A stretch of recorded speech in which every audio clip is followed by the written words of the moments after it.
We have seen the attacks in France, in Belgium, in Germany, and all over the world.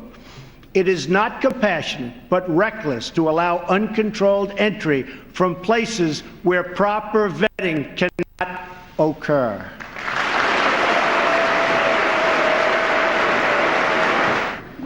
Those given the high honor of admission to the United States should support this country and love its people and its values.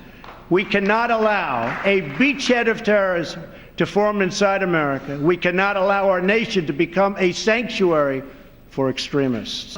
I directed the Department of Defense to develop a plan to demolish and destroy ISIS, a network of lawless savages that have slaughtered Muslims and Christians and men and women and children of all faiths and all beliefs. We will work with our allies, including our friends and allies in the Muslim world, to extinguish this vile enemy from our planet. Well, terror and homeland security was always going to be right on top of this particular speech by President Trump. He mentioned terror, linked it to the issue of immigration more than once in that hour-long speech. Lisa Curtis of the Heritage Foundation is still with us from Washington, D.C., and I want to get a first reaction from her on that. Lisa, one of the things President Trump and his administration have been accused of and criticized for over the last, 6 months, and even during his presidential campaign, is a lot of bluster about terror without any real specifics of what that strategy is really going to encompass. He talks about destroying ISIS. He talks about, stopping this beachhead of terror from forming in the United States.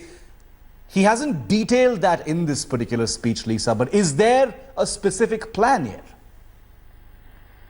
Well, look, I think what he has said, idea of not allowing a beachhead of terrorism to form in the United States, wiping ISIS off the face of the planet, these things really resonate with many Americans. So I think that, there is support for this tougher line toward terrorism that he's taking.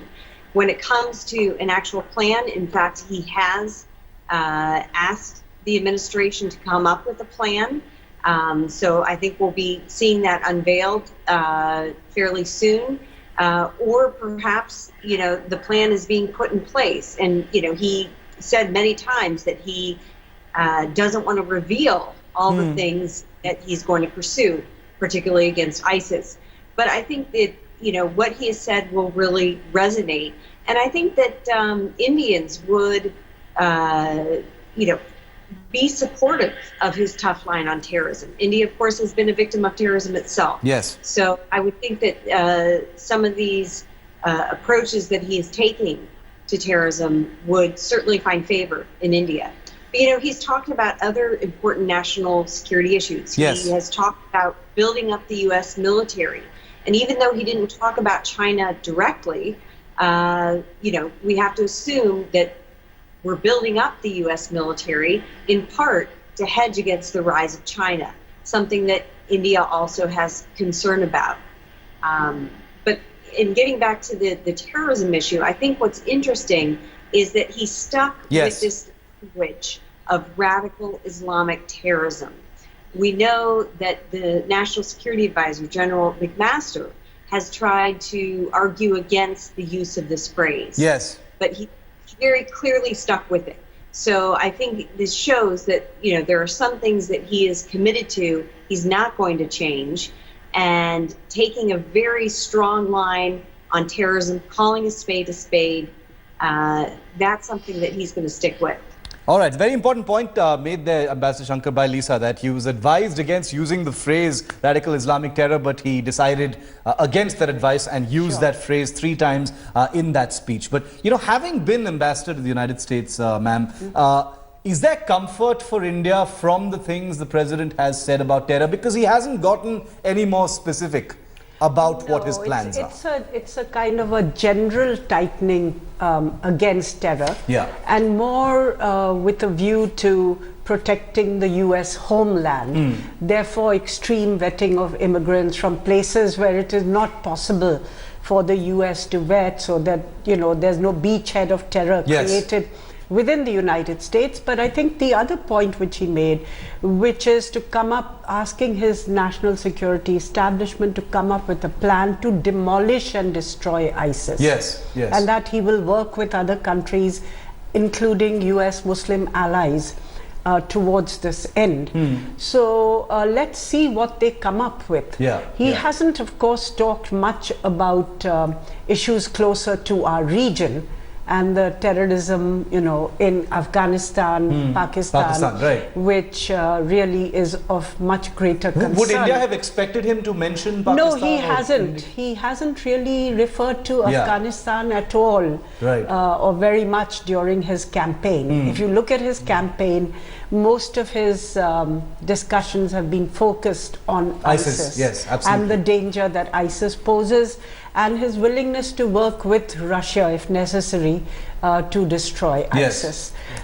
So I don't think that it's a surprise that he hasn't mentioned it. Right. But for an Indian, that's an area of much greater concern. You know, because you know the plans and the specific plans that the any American president has vis-a-vis terror, not just against ISIS, but like Ambassador Shankar was saying, Afghanistan and Pakistan, are very important to India, Abhijit. So, you know, is that going to be a concern that the detailing hasn't happened yet? It's, you know, some would, you know, call it bluster, you know, wiping ISIS off the face of the planet, things you usually say in a campaign. That's continuing even now then, that language. So here's the funny thing. We still don't know, nobody, Democrat or Republican, even hardcore Republican or bleeding heart liberal, knows how to deal with terror. Right. I mean, you look at all the academic literature on terror, we still don't know how does a terrorist become a terrorist. Why is it that India, where supposedly Sufism has been gobbled up by Wahhabism, why haven't we produced more than just 50 ISIS fighters?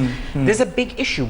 There's so much we don't know about defeating small wars. Right. And they are interchangeable. You know, guerrilla warfare, small wars, terrorism do have a certain similar modus operandi.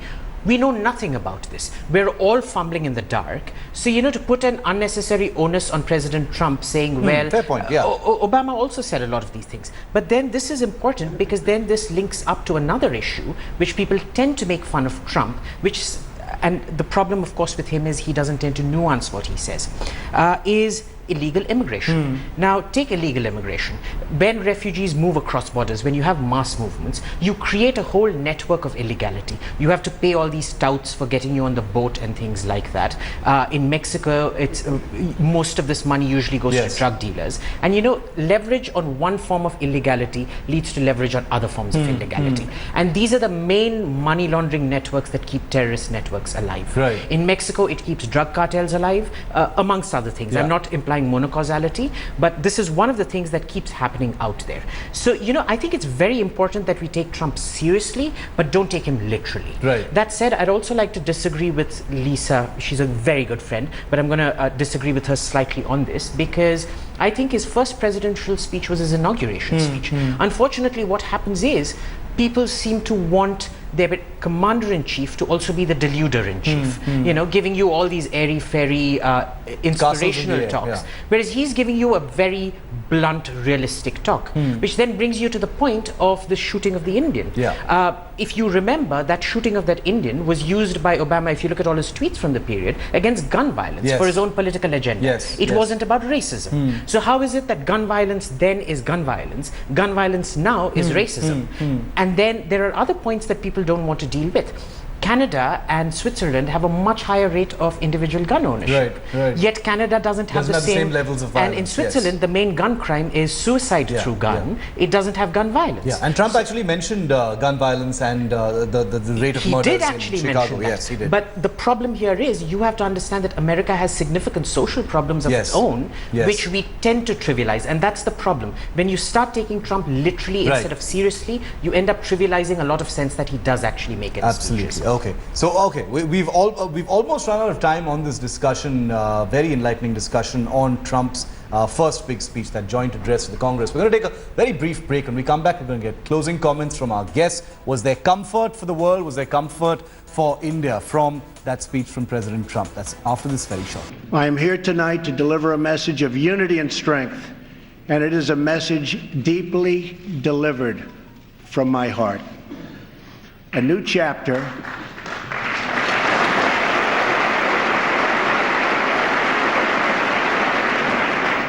of American greatness is now beginning. A new national pride is sweeping across our nation, and a new surge of optimism is placing impossible dreams firmly within our grasp. Well, apart from the specifics, one thing we can never get away from a big presidential speech is, was there comfort in that speech? Amy Casman, abrasive style, that's been President Trump's, tone, tenor, the content of his speeches so far, especially during the campaign, but also after. Was there a greater level of comfort to be taken from this speech today, Amy?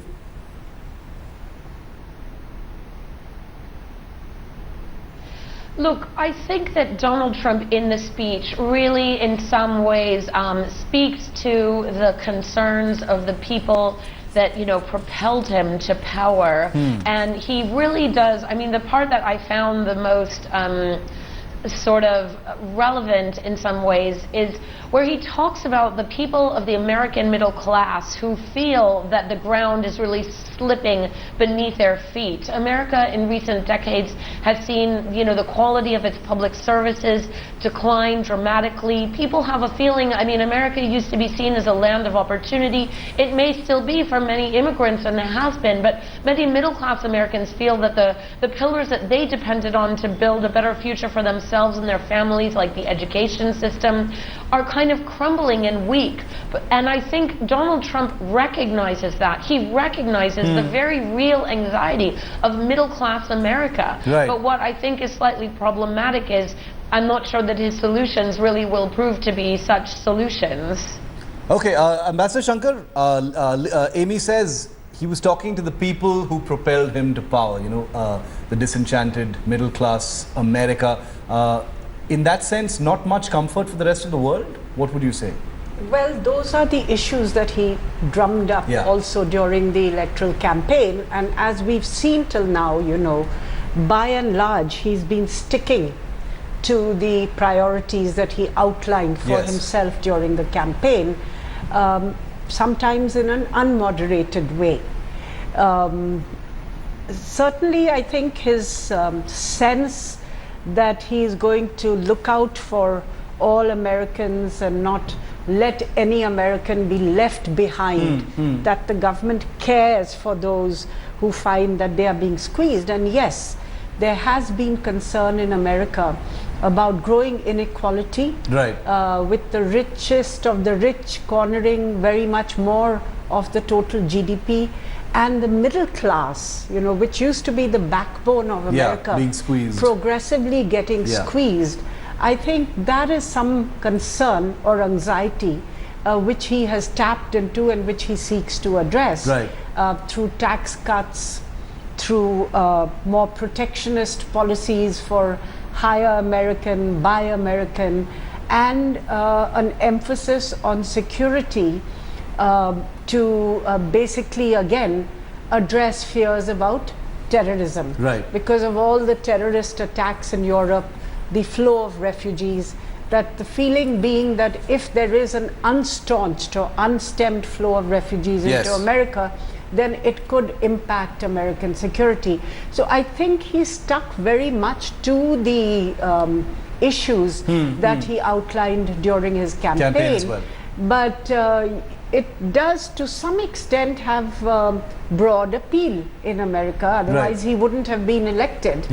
And it has appeal including in segments which have traditionally voted Democrat. And that is what really happened. That the swing states, the traditional Democratic constituency, swung to a considerable extent behind Trump, leading to his victory. So in that sense, he is appealing to a cross-sectoral section of the people, including sections of Democrats who've been unhappy with the policies which were being pursued, which they felt didn't take their anxieties into account. That's a very important point you make. Puneet Ahluwalia, I want to get a final comment from you as well. Have the decks now been cleared for a more detailed, more specific Trump agenda? Many feel this was the first speech that wasn't really a campaign speech. He finally sounds presidential. So more specifics, more details going forward now, Puneet? Shiv, I will address one important issue with the Harley-Davidson issue. Yes, yes. If you see, on February 1st, there was a 20 organization, pharmaceutical and manufacturer organization, who wrote an address to the speaker highlighting their issues with India regarding the tariffs and the manufacturing policies and the ability of intellectual property rights, which are not protected. Now, that's a very clear signal when a president speaks and addresses in a very hushed way that is unacceptable to him. At the same time, it's very important that the Indian companies realize, and the government of India realizes, that this president is not just a political person, he's also a business person. Right. So you have to address him on the level, the way he thinks. And that's the reason it's also important for the IT sector and the US-based Indian companies to start thinking in a different mindset, which means hire Americans, create jobs in that category, where it'll also add to the bottom line of theirs and in India and the United States. It's a very important message. Please don't take it very lightly. It's a very serious focus of the president to create US jobs. Absolutely. At the same time, yes, we're going to be fighting together on defense against terrorism, but that's one aspect. But look at the underlying current. That's very important to this president. Underlying message is very important, and as we speak, we're awaiting a possible reaction from the Indian government, an assessment of what that speech really means for India and the region. But we're going to have to leave it there for the moment. On the other side of this very short break, we'll be taking this story forward and getting you our other news breaks. But thanks very much to Ambassador Shankar, Abhijit Iyer Mitra, Amy Kamzin, Lisa Curtis, and to you, Puneet. Thank you so much for joining us from Washington. Ladies and gentlemen, been a privilege this morning.